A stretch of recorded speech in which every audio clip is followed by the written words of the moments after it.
This life as a whole, business, everything, every day is the challenge. And it never stops. There's something new that comes up every day.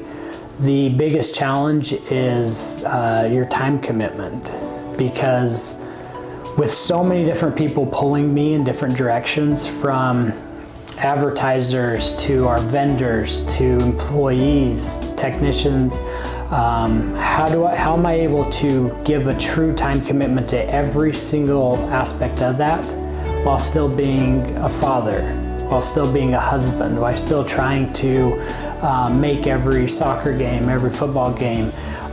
So the challenge is, and kind of the dirty little secret is there's not a balance. And so what I do is I focus on whatever I'm doing, it's 100%. If business needs me and I'm at a soccer game, I just don't answer. If I'm at work, I'm at work.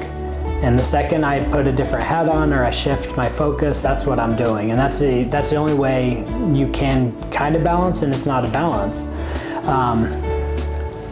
But that's the hardest part. Everything about our company is our culture. What we want is not somebody that knows everything, but somebody that has a willingness to learn. So the quality just has to be a willingness to learn, a willingness to show up on time, to work hard.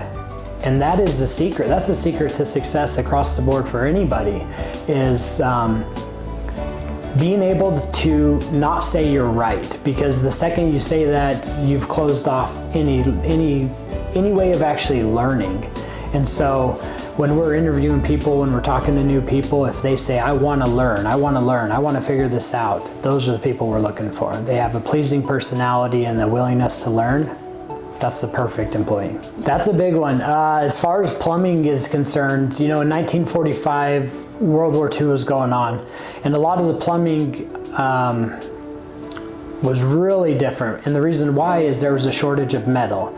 And if you've ever seen those old commercials, in 1945, kids and everybody back home in the States was literally recycling anything they could get their hands on and shipping it off to make tanks and guns and everything. And so as a whole, the whole country was just short on metal. So what that meant is they started running sewer lines in Orangeburg, which essentially is, if you think about it, it's like a paper towel roll soaked in kerosene. And from going from that to now, 99% of all sewer lines is done in plastic. That has changed tremendously. But from 1945 to now, there's different variations. There was cast iron, there was asbestos, there was all sorts of different variations. And you used to have to dig up somebody's yard in order to do that. And now what we're able to do with one hole, and sometimes we can do it from a basement, is we're able to actually replace their entire line with a liner without digging anything up. And that's huge. It's a big leap forward. As well as with that same technology, we're able to send a robot down the line and actually open up holes and fix pipes without digging up again. So the technology's come a long way, and I think it's just getting better.